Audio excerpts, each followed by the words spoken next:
They're going to have to reduce competition in the market, increase the cost of credit, deny credit to some people because they're not going to be able to make up for those charges, and they won't be able to extend credit to people that have bad credit. They don't think this is good for consumers at all.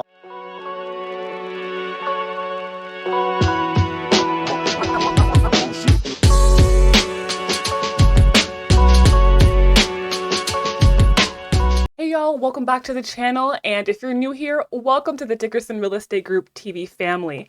Today, we're going to be reacting to the editor-in-chief of Investopedia, which is a popular real estate investing and financial platform, and he's going to be talking about the $8 credit card fee cap that the Biden administration just passed, what this means for us as consumers, and how this will affect us in the long term. But stick around to the end. What he says will definitely surprise you. But before we get into the video, like this video if you learned something new, comment what you learned below, and subscribe for weekly content on real estate investing, credit, and finance. All right, let's get into the video. We are back with a new plan that could help consumers save billions of dollars on credit card charges. The Consumer Financial Protection Bureau is capping credit card late fees at $8. Right now, credit card companies can charge as much as $30 for a first late payment. The agency says cutting fees will save consumers $10 billion. Caleb Silver, editor-in-chief at Investopedia, joins us now. Hi, Caleb. Look at that fancy background. He's in London. We miss you over here. All right, tell us what this new rule means for consumers and who, those who might be making that late payment. What's it going to mean for them? Well, it means lower fees, and the credit card companies have been getting away with what the Biden administration and the CFPB calls junk fees for years through a loophole in the Card Act from 2009 that limited the amount that credit card companies could charge only if they charged $25 on the first late fee, and then up to $35 or even $41. Okay, let's stop right here.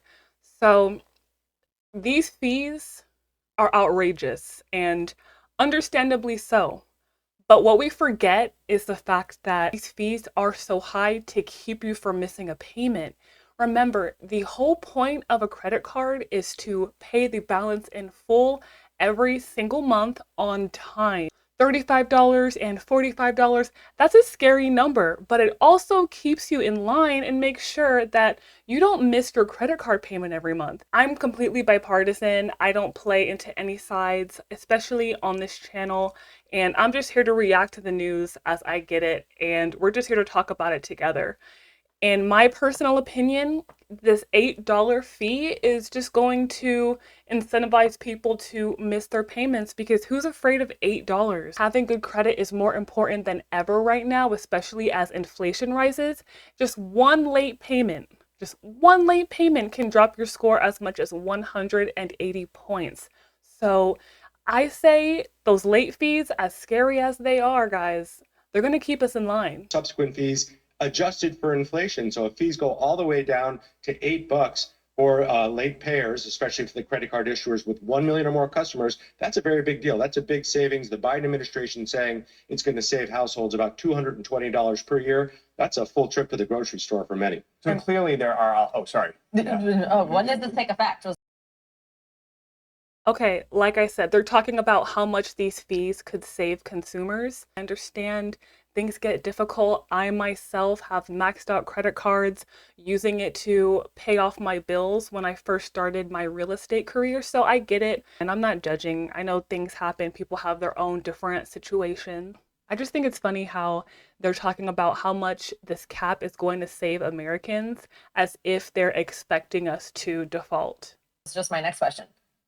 Yeah, mid-May. So they passed the rule yesterday. It's going to take till mid-May. And as you can imagine, the credit card companies don't like this at all, because late fees, late charges, and those higher APRs are what's been padding the profit margins for credit card companies for the past couple of years.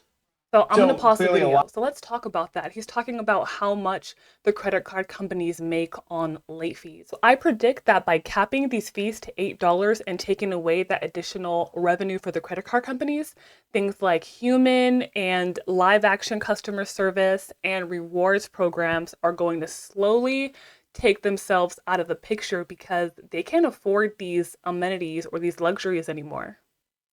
Lot of positives here. I guess one question I have, could there be a negative in that? Okay, $30 fee motivates a lot of people to pay their credit card bill on time. Good point. Maybe they see Exactly. $8, maybe they put it off, and then all of a sudden they're not on time with their payments.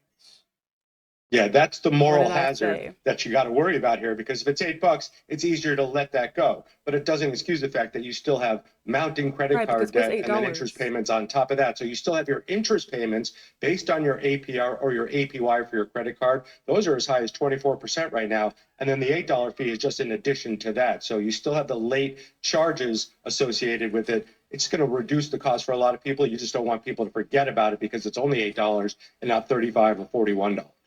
Caleb, how could this measure impact the credit card companies? I mean, are we ultimately going to see them kind of sticking this money, these fees elsewhere to kind of bridge this gap of the money that they're going to be losing? Yeah, they don't like this one bit. The American Bankers Association, which is the big lobby for banks and credit card companies, says that it's redistribution, not consumer protection. They're going to have to reduce competition in the market, increase the cost of credit, deny credit to some people because they're not going to be able to make up for those charges, and they won't be able to extend credit to people that have bad credit. They don't think this is good for consumers at all, naturally. That said, consumers have been paying a lot of fees for a long time, and the credit card companies have been doing great.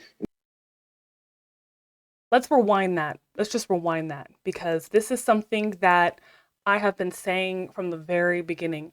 People think right off the bat that lower fees is a good thing. Let's go ahead and hear him say this again. They're going to have to reduce competition in the market, increase the cost of credit, deny credit to some people because they're not going to be able to make up for those charges, and they won't be able to extend credit to people that have bad credit. They don't think this is good for consumers at all. That is eating away at your future returns. You're not being able to pay yourself in the future if you're paying credit card dues month after month. Pay the high interest stuff first and get it down. Caleb Silver, as always, thank you very much. See you back here soon. There we have it. I completely agree with Caleb with his point about how credit card companies are going to have to be a lot more selective with who they borrow to or who they approve, because of the fact that the penalty is rock bottom. Now, this leads to my prediction. So come mid-May and the cap on these late fees and the fact that credit card companies are going to have to scrutinize who they choose to approve, having good credit is more important than ever. Now, with credit becoming harder to attain, I believe that personal wealth will become more difficult to also attain and maintain. So I believe that this will create a wealth gap. So it's from this point either sink or swim. So if you have credit needs here in San Antonio or even around the nation, I'm a credit repair specialist, and I'm happy to have a conversation with you about your credit goals, like your real estate goals. Maybe you want to have that home that you deserve. I'm also a credit repair specialist, and I'm a real estate agent and credit repair specialist here in San Antonio. Are you trying to get to that next point in your financial journey, or you have dreams of owning or renting the home that you deserve? I'm a licensed realtor and credit repair specialist in the San Antonio, Texas area, and I'm happy to have a conversation with you to find out how we can get you to those real estate and credit goals as effectively and as efficiently as possible. If you have a need, don't hesitate to call me or text me at 210-852-8529. You can also email me at info@dickersonrealestategroup.com or check out my website, dickersonrealestategroup.com, where I have all of my latest listings for you to see. I want you guys to be as informed as possible on what's happening in this fast-changing world. So I have some real estate articles for you guys to check out. And there's also going to be a pop-up to join my email list for exclusive news. You can also get my videos up to 24 hours earlier and exclusive real estate listings, again, 24 hours before I post them to all of my other online communities. So what did you learn in this video? Did you know that these $8 fees could have such an impact on us as consumers? Leave me a comment below, like this video, and subscribe for weekly real estate content. All right, thanks for watching, and I'll see y'all in the next video.